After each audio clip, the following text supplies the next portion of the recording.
So with the NFL draft being a month away, and something that is different than a mock draft is a topic I wanted to talk about today. And I wanted to give one prospect that every NFL team should draft in round one in the 2025 draft. So multiple teams can't draft the same player, but I will give out a certain prospect to a few teams. So in any type of way, get it done. That is my opinion to these teams. Like, go out, maybe trade up to get this player, or if they fall to you, you should be sprinting to your phone to get that into the league office. So you can let me know what you agree with or disagree with down below. It is the most important player that every team could draft in this upcoming draft. Obviously, I'm not going to have Cam Ward go to the Pittsburgh Steelers. That is super unrealistic, so just keep that in mind, and let's get into this. All right, so we're going to start things off with the Seattle Seahawks, a very active team this offseason. They traded away Geno Smith to the Las Vegas Raiders. They traded away DK Metcalf to the Pittsburgh Steelers, and they brought in Cooper Kupp and Sam Darnold to replace that quarterback and wide receiver. And the Seattle Seahawks had one of, if not the worst offensive line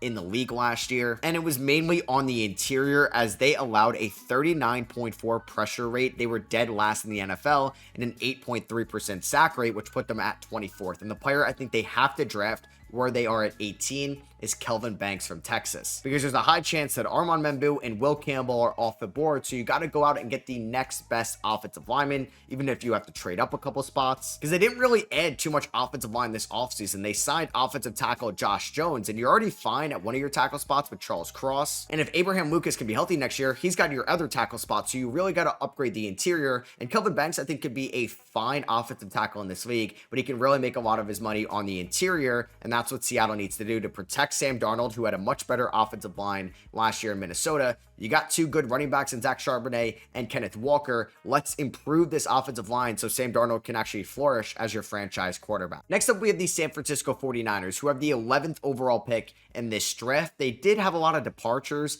in free agency. Aaron Banks went to the Packers. Charvarius Ward went to the Colts. So I think you can look to add an offensive lineman or somebody in the secondary. I'm opting for the latter. And if Will Johnson is on the board at number 11, you got to make that selection. Now, the 49ers did add some players in their secondary this offseason. They ended up getting Richie Grant on a one-year deal, Trey Brown on a one-year deal, Jason Pinnock on a one-year deal, Noah Hufanga went to the Broncos, and Charvarius Ward went to the Colts. And I do think this team could definitely add another corner to combat Matthew Stafford, Kyler Murray, and Sam Darnold in their division. And maybe you like Jahdae Barron a little bit more, but I do think Barron has a little bit higher of a floor than Will Johnson, but Johnson has much more upside as a cornerback one in this league. And Will Johnson has excellent length and size and just the overall body type that you'd want for a top corner in the NFL. He can backpedal controllably, he's very patient, and he can flash quick breaks with little wasted movement, but sometimes he gambles a little bit and he can be a little overzealous in that secondary. Either way, I think the 49ers can get a true cornerback one in the NFL with the 11th overall pick,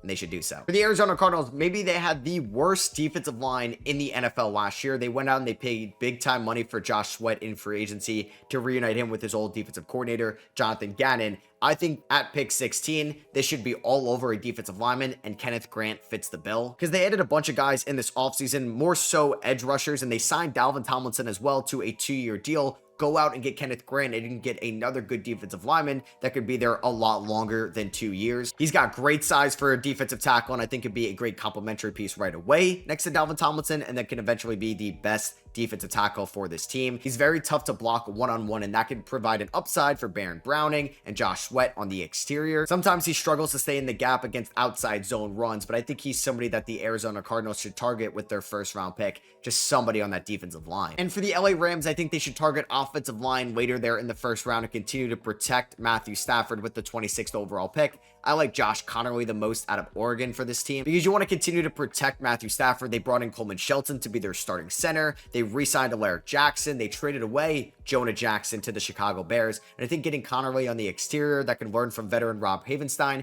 could be good for the development of this team to continue to protect Matthew Stafford, whoever the quarterback is going to be after Matthew Stafford, and allow a good run game for Kyron Williams. Connerly is a good athlete. He's at 6'4", 305 pounds, and he has just good athletic ability. He's quick, he's a fluid mover, and he does a nice job on frontside kick out blocks. And I think that could be useful, maybe not just next year, but in the long term for this Rams team going forward. I think their defense is on the rise. They got some good skill position players with Puka and Kyron, as well as Devontae Adams. Let's get somebody to block for that offensive group. So we got the Pittsburgh Steelers at 21. Who is their quarterback going to be? I'm not going to say that you should draft Jackson Dart here. They don't need to add a receiver. Although if Ted McMillan is there, I would think about that. If Ashton Genty is there, I would also think about that. But the Steelers need to add a corner. This team had one of the worst corner groups in the NFL last year. Joey Porter Jr. took a little bit of a step back. Same with Minkah Fitzpatrick as a safety. I think Deshaun Elliott was much better as a safety for this team. I don't really want to watch Beanie Bishop out there or Corey Trice. And they did sign Darius Slay, but how much is he going to give you at age 34? So I'm going to nominate Jahdae Barron for this team because it does seem like there's 3 guaranteed corners to go in round 1. Travis Hunter, Will Johnson, and Jahdae Barron. I do think Barron has a little bit better of a chance to reach the Steelers than Will Johnson. I think it's more likely than not that both of them are off the board at this time of 21, so maybe the Steelers need to trade up a little bit, but he'd automatically be the best corner on the team in my opinion. Yeah, better than Joey Porter Jr., and now Joey Porter Jr. I think could be a little bit more effective as a cornerback 2 for you, and then you can have Barron out there with Minkah, Deshaun Elliott, and you can really go places with this secondary because the front 7 has improved. They have a good linebacking core.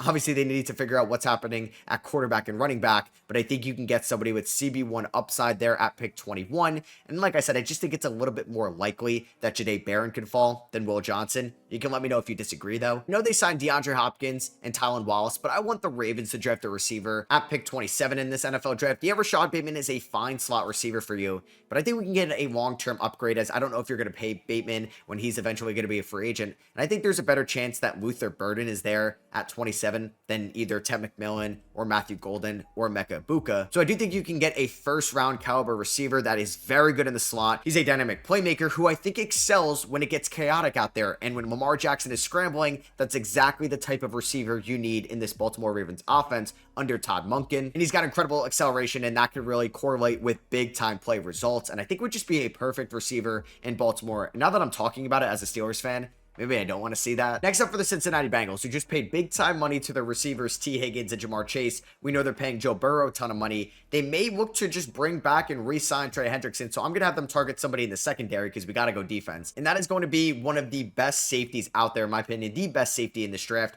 Malachi Starks from Georgia. They should definitely snag him at 17 if he does fall. They should be running to the league off his phone if this happens, because the Bengals had one of the worst secondaries in the league last year. Mike Hilton isn't going to be back on this team, and I do think that Jordan Battle was a lot better than Geno Stone and Von Bell, and I think they can look to get a little bit younger in that secondary also. Starks is 6'1", he weighs about 200 pounds, he's got a great wingspan, good arm size, and he's fantastic in the run. He can get downhill, maybe not as good as Kyle Hamilton was coming out of Notre Dame, but it reminds me a little bit of Kyle Hamilton, at least in the run department. He can really get off of blocks really quickly. He can make open field tackles. He can get off blocks to make these tackles. And I just think the Bengals need that hard-hitting safety on their team that could set the tone for this defense.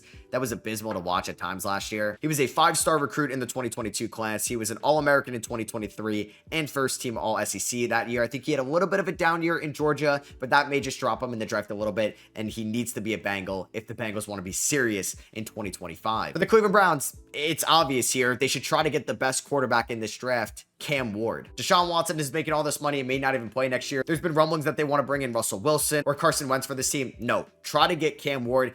Maybe it's easier said than done. Maybe Tennessee just takes Cam Ward at number 1, and then you got to settle for Shedeur Sanders. But I'm going to try to recommend them the best quarterback in this draft, and it is somewhat realistic to get Cam Ward, who may not be going into the best offensive line in the world, but he's going to have some good receivers in Jerry Jeudy, Cedric Tillman, and David Njoku. Last year at Miami, he threw for 39 touchdowns, 7 interceptions. He can make big-time plays. He's a boomer bust guy, but can it just be something nice for the future of the Cleveland Browns that just took a massive step back when they moved on from Baker Mayfield to get Deshaun Watson. So I just recommended one safety to the Cincinnati Bengals. I'm going to recommend my safety 2 in this class, Nick Emenwari, to the Philadelphia Eagles at 32. Kind of love this fit because I thought about offensive guard for the Eagles here at 32 since Mekhi Becton is a Charger, but maybe they're going to try to get something out of Kenyon Green, and maybe they look to draft one on day 2 or day 3. I think you can also look at Derek Harmon from Oregon here to replace Milton Williams on that defensive line, but I think Nick Emenwari is a perfect fit to replace CJ Gardner-Johnson. Has some depth in that secondary, and they didn't add a safety in free agency. They did bring in Adoree Jackson at the cornerback spot, and I think Emenwari can just provide you upside in multiple ways for this team, who's someone that can operate as a modern day linebacker than a safety safety in the box, and he could be a run-first defender that can get downhill, and he's very quick in coverage too. He can transition very well, and due to his physicality and size, he does very well covering tight ends. That could be huge in the playoffs when teams like to go to the tight end a ton, and the Eagles could be getting a top 20 player in this class at 32. It seems like they do that every year. The Cowboys could definitely target a couple different positions here at number 12. As much as I would love Esh and Genty on this team, I don't think that's the way to go. I think they should add another receiver to complement CeeDee Lamb. I like Ted McMillan here a little bit more than Matthew Golden. I know Golden can be a little bit more of a big-time threat down the field because of his speed, but I do believe they can get Ted McMillan, the best receiver in this class, with the 12th overall pick. He had 84 catches for 1,319 yards last year for the Arizona Wildcats. He could be an end zone threat and could just be one of the best wide receiver twos in the league in a couple of years. We're seeing the Eagles succeed with A.J. Brown and Devonta Smith. Now the Cowboys can try to counteract that with Ted McMillan and CeeDee Lamb. And hopefully Dak Prescott, fresh off this new deal that kind of needs to play like a top 5 quarterback, at least in the regular season, to seem worth it for this deal, and Ted McMillan can help them achieve that feat. So the Washington Commanders made a ton of moves this offseason after making it to the NFC Championship game. They traded for Laramie Tunsil, traded for Deebo Samuel, and they re-signed a bunch of their guys. Now, in the secondary, they did sign Will Harris to a 2-year deal and picked up Jonathan Jones. So I think they could look to add another corner in this draft, and I do believe that Will Johnson, Jahdae Barron, and Travis Hunter are all going to be off the board. So I think they could try to get the next best corner on the board, and that's Savone Ravel Jr. from East Carolina, who did unfortunately get injured last year and tore his ACL early in the 2024 season, but at 6'3" can provide more depth to the secondary along with Marshawn Lattimore and Mike Sanristel. And Lattimore isn't getting any younger. I think they should get more depth in the secondary because they're going to be going up against Dak Prescott, Jalen Hurts, and the best quarterback out of this group, Tommy DeVito, in the NFC East. And for the Giants, it's going to be the same thing for the Cleveland Browns. Go out and get Cam Ward. I'm not the biggest fan of Shedeur Sanders at number 3. I think there's a lot of boom or bust to that pick. And based on pure talent, Shedeur is only going number 3 because of that quarterback tax, and the Giants may have no other option. So I would call up the Tennessee Titans and try to do everything you can to get the number 1 overall pick to select Cam Ward, because I would be so much more excited about this team's future watching Cam Ward throw to Malik Neighbors than Shedeur Sanders, who I think is a little bit more of a developmental project in this league than Cam Ward, just based off college production. And for this team, that if they don't show any signs of life next year, Brian Dable is gone, Joe Shane is gone. So I think just to save everybody's job, you got to try to go get Cam Ward in this draft. But if Tennessee has their eyes set on Cam Ward, that's going to be a very tough task to pull off. For the Tennessee Titans, I also believe that their number 1 prospect they should be targeting with the number 1 pick should be Cam Ward. Do not overthink this. They lost Mason Rudolph in free agency to the Pittsburgh Steelers. They did add Brandon Allen, a backup quarterback.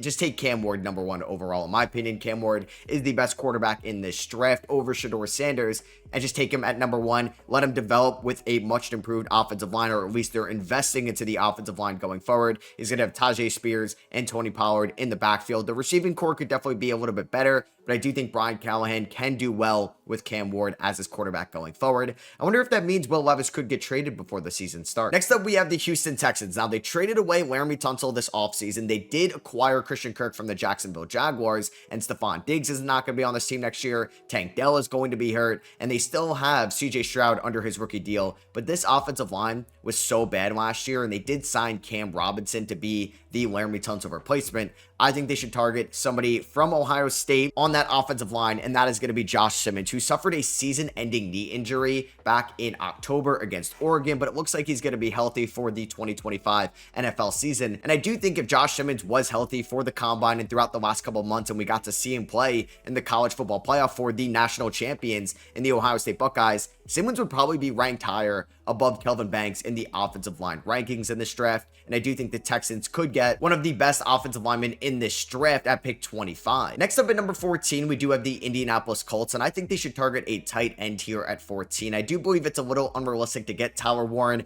I'd obviously say they should get him here, but I think this could also be more Colston Loveland, the tight end from Michigan, who last year for the Wolverines, in not a pass-heavy attack whatsoever, still put up 56 receptions across 10 games, 582 yards, and 5 touchdowns. He's 6'5", 245 pounds. He's a great athlete at the tight end position and can be that vertical threat for either Daniel Jones or Anthony Richardson next year, and whoever ends up being their franchise quarterback going forward. But let's give them some more options. For the Jacksonville Jaguars, they have the 5th overall pick in the draft. Maybe they need to trade up to get this guy, but I think they got to be all over Travis Hunter for mainly a cornerback in this draft. draft. Now, the team did lose Evan Ingram in the offseason as well as Christian Kirk. So, hey, you could definitely play with house money and get a little bit out of Travis Hunter, you could say is the best receiver in this draft. But this team had one of the worst secondaries in the league last year. They did pay a lot of money for Jordan Lewis to be a slot corner for them. And I think you can go out and get Travis Hunter, who could be one of the best coverage corners in this draft. In my opinion, is the best corner in this draft.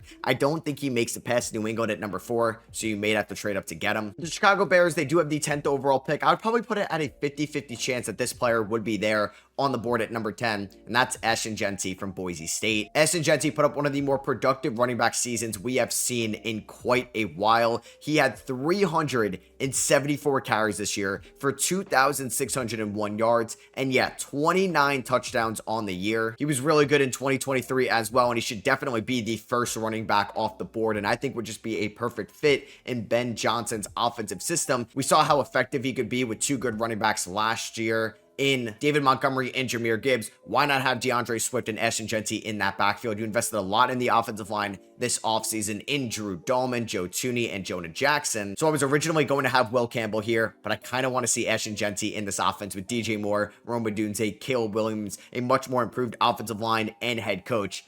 That'd be a lot of fun to watch. The Detroit Lions did lose Kevin Zeitler in free agency this offseason, so I think they can replace him in the long term with Gray Zabel from North Dakota State. The Lions had one of the best offensive lines in the league last year, anchored by Penei Sewell, Graham Glasnow, Taylor Decker, but there's definitely going to be a hole in that interior offensive line, and Kelvin Banks is most likely going to be off the board, so you could look at Tyler Booker or Gray Zabel, and I kind of like Gray Zabel a little bit more on the interior. 6'6", 300 pounds. You can look to bolster the offensive line, and you get him under that 5-year deal rather than waiting for an offensive guard on day 2. I'm going to have the same player that I had projected for the Steelers. For the Packers here, they're in a very similar situation. I think the Packers should be all over Jahdae Barron if he does fall to pick 23. But I do think a lot of teams are going to be interested in Jahdae Barron, who they could see as the number 2 corner in this class behind Travis Hunter. So maybe the Packers would need to trade up to get him because their secondary was definitely hit or miss over the last few years. They may lose Jair Alexander if they cut him or he gets traded this offseason. Xavier McKinney and Javon Bullard look like a good safety duo, so let's try to add another corner in Jahdae Barron. But like I said, they probably have to trade up to get him. The Minnesota Vikings also invested a ton into their offensive line and defensive line this offseason. They brought back and brought in some corners as well. A player that I think they should just definitely draft is Omarion Hampton at pick 24. I know they traded for Jordan Mason and they re-signed Aaron Jones, but Omarion Hampton could end up being a top running back in the league one day, and you can get him with that 5th-year option with the 24th overall pick to play behind an offensive line that features Christian Darrisaw, Will Fries, Ryan Kelly. He could be a nice 1-2 punch with Aaron Jones next year,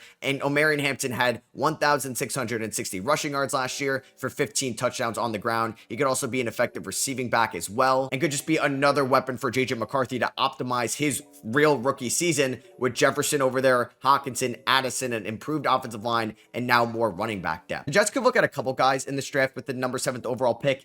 It could make sense to go after Armand Membu to get an offensive tackle after you lost Morgan Moses, but this team needs another pass catcher, right? Like after Garrett Wilson, who's an option on this team for Justin Fields going forward? I think they should be all over Tyler Warren from Penn State. Warren last year for the Nittany Lions had 104 receptions, 1,233 reception yards, and 8 touchdowns. The Jets haven't had a good tight end in quite a while, and they need another receiving option to complement Garrett Wilson, and Warren can exactly be that guy at 6'6", 260 pounds. He could be a nice blend of blocking and receiving, and like I said, could just be a nice safety blanket for Justin Fields in his first year in New York. I was going back and forth on who I wanted to nominate here for the New England Patriots. They didn't really add too much to the offensive line in free agency. They added a ton to the defensive side of the ball, so I think they should still target Will Campbell with the 4th overall pick. Now I'm going to say it's very unlikely that Abdul Carter is on the board. It's a little bit more likely that Travis Hunter is on the board, but they did just pay Carlton Davis big money. They have Christian Gonzalez, but this is still a terrible offensive line for your young and promising quarterback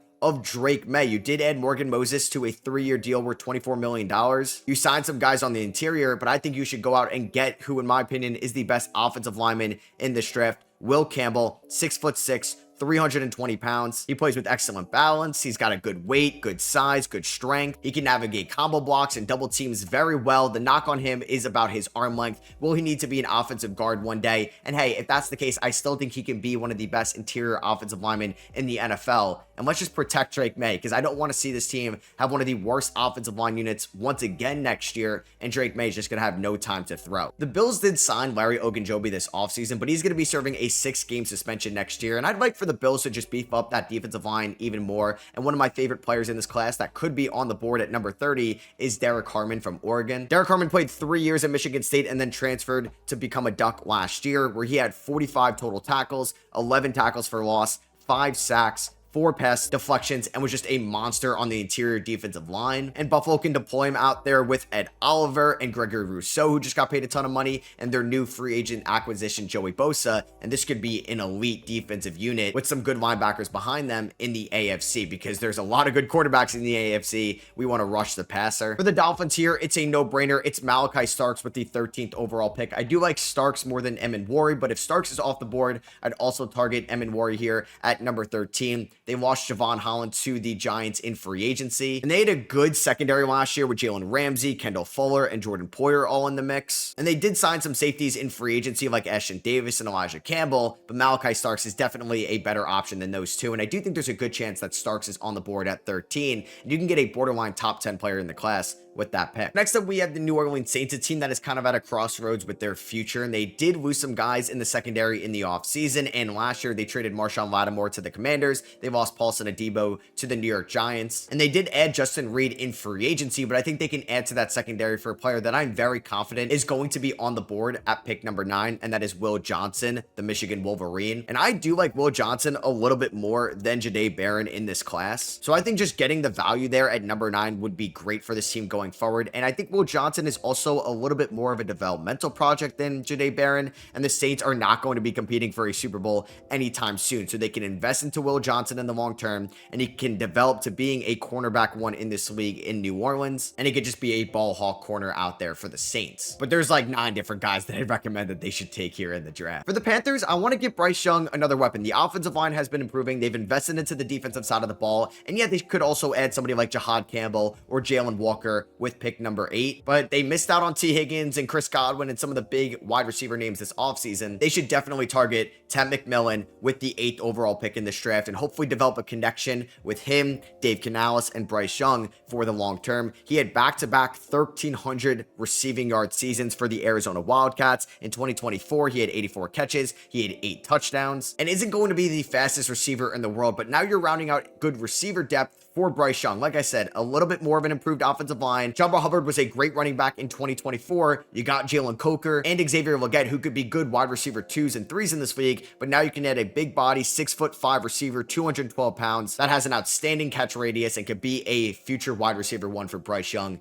in Carolina. Next up for the Tampa Bay Buccaneers, I want to talk about Jalen Walker from the Georgia Bulldogs. As the Bucs can definitely look to invest into offensive line, but you got your franchise quarterback in Baker Mayfield, your franchise running back in Bucky Irving, and 3 solid receivers and a good tight end next year with McMillan, Mike Evans, Chris Godwin, and Cade Otton. So I want to look to keep investing on the defensive side of the ball, where they did add some notable names this offseason like Hassan Reddick, and they brought back Levante David. Let's go out and get Jalen Walker from Georgia. At 6'1", 240 pounds, Walker could be a beast for this defensive unit. He's got a great NFL size and frame to be that prototypical modern day linebacker, and he's versatile as well. He's been used on the edge as well as an off-ball linebacker, and now they'll have a little bit more versatility with that defensive unit. He had 60 tackles last year and 6.5 sacks for the Georgia Bulldogs, and I think the Buccaneers would be very happy if he fell to them at pick 19. The Atlanta Falcons had one of the worst defensive units in the league last year and one of the worst pass rushers as well, so I want to add to the defensive side of the ball, and I think they should be all over Mike Green from Marshall. Green spent his first year of college football in the ACC playing for Virginia, and then the last 2 years with Marshall, but really broke out in the 2024 season, where he had 84 tackles as an edge rusher, 23 tackles for loss,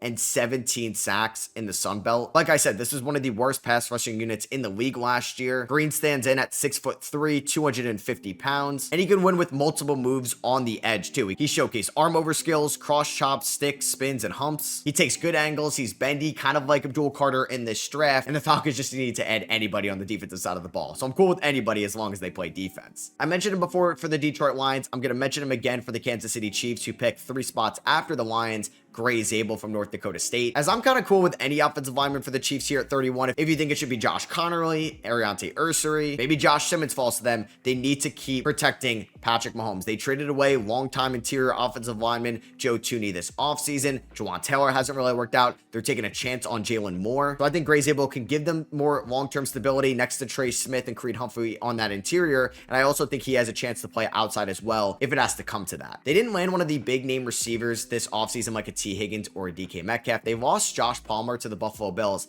I think the Chargers got to get a receiver to give Justin Herbert another weapon. This offensive line is much improved. They added Najee Harris in free agency. I think they could target Matthew Golden, the former Texas Longhorn, with their first round pick at number 22. They could also look at Colston Loveland, Emeka Ibuka, Luther Burden. I just think they need a big receiving threat for this team, as Golden spent the first 2 years of college playing for Houston. Last year for Texas was the best receiver on that team for Quinn Ewers. He had 58 receptions for 987 yards and 9 touchdowns. He was one of the fastest receivers at the combine and could be a great deep threat for Justin Herbert for years to come. I mentioned him before with the Chicago Bears, but I think the Las Vegas Raiders should be interested in him with pick number 6, because I think the Raiders should add some type of offensive weapon for this offensive line and Geno Smith next year, because they got 2 good receiving weapons with Brock Bowers and Jacoby Myers. They could look at Ted McMillan at number 6. Maybe this is a trade down team, but I just love the idea of getting Ashton Genty, because their running back core was one of the worst in the league last year, and now they can get one of the best running backs, if not the best running back we have seen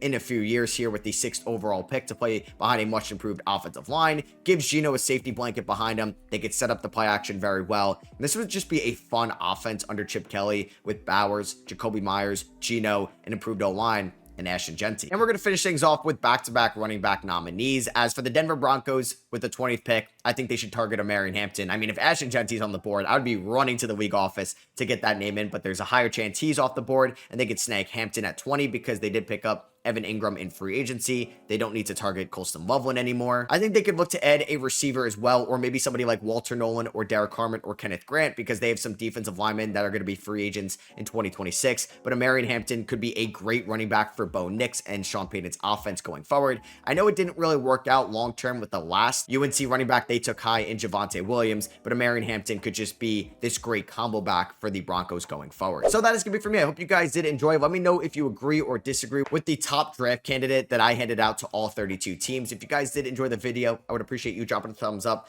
Hit that subscribe button if you were not already for more draft content leading up to the 2025 draft. I'll catch you guys in the next one. Peace.